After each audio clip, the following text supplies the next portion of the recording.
Welcome to Spider-Verse Minute, the tri-weekly podcast where we watch Spider-Man Into the Spider-Verse 1 minute at a time. I'm Sean Slater.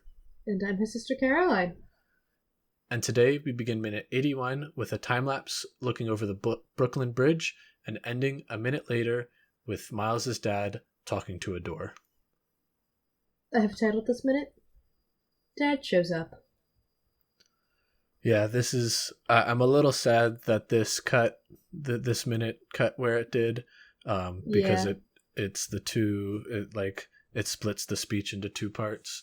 And like the past 2 minutes, we kind of had some nice clean cuts for the beginning of 79 was a nice clean cut, and the end of 80 was a nice clean cut.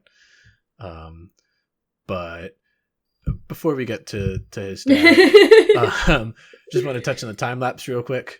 Nice use of time lapse again. They've used it a couple times. I think they do a good job with it in here, and I like this one because of the Brooklyn Bridge. Just specifically the music in the background, I think does a really good job. How it's just the solo horn. I think it's a French horn, but I'm not sure.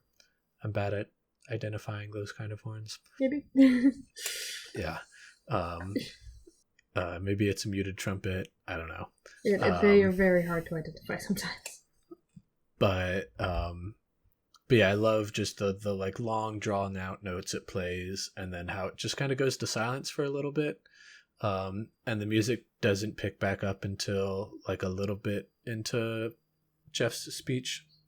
Yeah, I agree. I also visually love that they did use the Brooklyn Bridge as well. Yeah. It's just, I personally do love the Brooklyn Bridge. I've actually been on it. If you're ever in the city, go to the Brooklyn Bridge and walk across it. Like it's a long walk, don't get me wrong, but it's so worth it. Especially at night, you get stunning views of the city, and it's honestly just a nice walk. Like don't go when it's too cold though. It's very windy up there. But I having walked the Brooklyn Bridge, it was very sweet for me to see it in this time lapse visually. Yeah, and then it cuts the cut to Miles still like looking out there, kind of sad. Which I just realized, Genki is in bed the entire time this is. Oh yeah, he's probably just taking a long nap at this point. I just remembered that, and I'm like, boy, that boy's out. Yeah, hopefully not too much brain damage has happened. He just fainted. That's all. Yeah, he's only been fainted for a couple hours. Yeah, like Miles, I guess, like it's a mix of sadness and still anger on his face. I think it is a little more sadness here. It starts angry, and then it softens into the sadness, and his little like struggle was kind of like amusing almost. A little bit, yeah. Of just the way he bounces around. It's like, Yeah, it's just a nice little like. I imagine that's not the first time he tried it during this time lapse, and he bounces over a little bit, tries struggling around a little bit, but then eventually just like ends up settling again back, looking out in the sky. Yeah, the bouncing is amusing as well, and I'm sure he didn't just sit there the entire time. If he did, boy, he was more emotional than we thought. Yeah. I do love after he struggles a little bit when he hears the knock on the door. He kind of just sits back down, and then he hears his dad's voice. And the face he has, I'm not sure exactly how to describe it, but it's almost like he reverted back to a child in a way. You know what I mean? Yeah, it's a bit of a like, at first he seems a little bit worried as to who it might be. Like, oh, someone might come in. Yeah, I was like, boy, will this be hard to explain away. Yeah. And then... yeah, the look on his face, the little like back up when he hears it's his dad, too. Like he's like, oh, I'm still not ready to deal with that yet. Yeah, with him and just everything that's going on. Yeah, and then we get the start of Jeff talking to Miles. And Yeah. personally, I feel this is like this moment and like the next minute when we get more of the speech, it's a shining moment for Jeff. Because this is when he is his softest, I believe. Yeah. Oh yeah. No, this is definitely like think this is Jeff's best scene. Oh, definitely. And yeah, it's finally he's able to like Aaron's death kind of I feel like it almost shocked him a bit and Yeah. realize and like caused I mean not like it obviously shocked him it Yeah. shocked him into realizing that maybe the way he was trying to like interact with Miles was not going about it the right way and he needed to Hmm. change something about that so that what happened between him and Aaron wouldn't happen between him and Miles. Yeah. Yeah. And I like how they go about it where he's like, people drift apart and I don't want that. It cuts off there, but he says, I Yeah. don't want that to happen to us. Yeah. And like his I like too that they had him like the struggle he has of saying it Yeah. is he does a great job of um coming across the like just of the way the line's given it's you can it feel that. Yeah, it's this. I feel like I might have said it a few times, but this might be one of my favorite scenes, if not my favorite scene. You had Just this as your third favorite. second or third.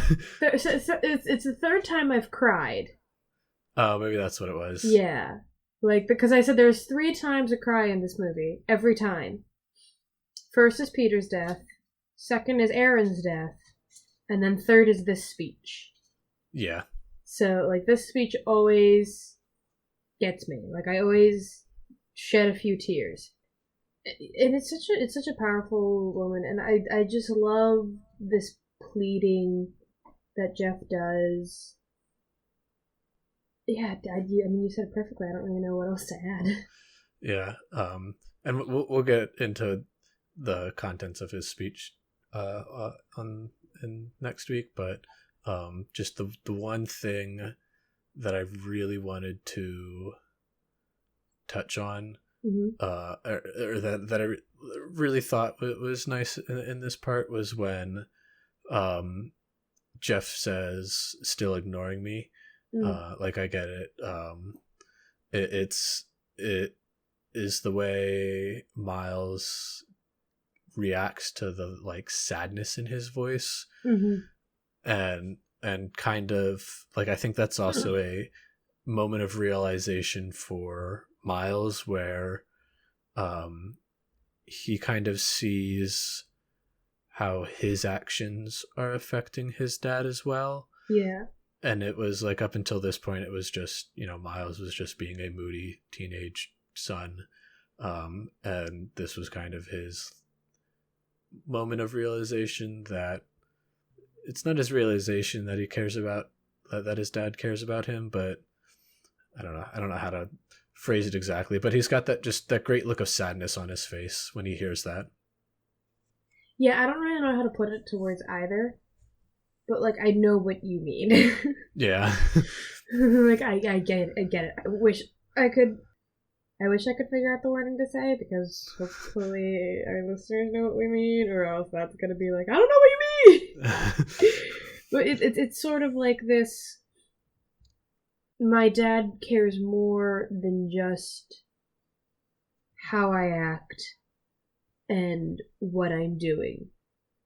He actually cares about our relationship. Yeah. I think that's kind of what it is. It's like it's less about Yeah. oh my dad only he doesn't care about our relationship or like he doesn't really care about how I feel. And this is sort of the first time that I think Miles is like, oh, he does. Yeah. Yeah. Do you have anything else to add? to end on a slightly better note, higher note, happier Minder note. Genki is still sleeping. Yeah. Is the kind of just a fawn over the art style a little bit again. Yeah, always. And in particular, just like the way the pressure cooker and like soda can sitting on Genki's like side table. I just like looked at that and I was like, I really like that. That's pleasing to the eye. Yes. Because it's not like, again, this art. Yeah, I don't know. I looked at it and was like, I like that. I could see that kind of like the classic like fruit bowl, like bowl of fruit on a table. Yeah. Painting. Like I could see just cutting that little bit out and just having a picture of a like pressure cooker and soda can hanging in a painting. Bowl of fruit. Yeah. I think I asked this like when we first saw Miles's dorm room. Yeah. But I'm gonna ask it again. Do we think the rice cooker is Genki's or Miles? So I think it's Genki's because that seems to be his side of the room. I was thinking the same thing. I was like, I think that's Genki's. Because Miles also seems to be the kind of guy who's like, nah, you make your rice in a pot. Yeah. Type thing. And Miles has his desk on the other side of the room. Yeah.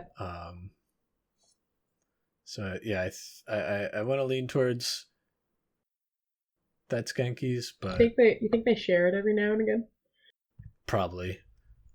If he's got leftovers or something. Yeah, it's like, hey, you want this? Sure. Yeah. Pop it in the rice cooker. Maybe not yet. Maybe at the end of the movie, once they finally introduce themselves, they just share the rice cooker. Yeah. But that was everything I had for this minute. That's all I have for this minute as well. Thank you all for listening to this week's episodes of Spider-Verse Minute. If you would like to reach out to us, you can find us at Twitter at SpiderverseMin, M-I-N. Or you can find us at Facebook, Instagram, and YouTube at Spider-Verse Minute. Or if you'd like, you can email us at podcast@spiderverseminute.com.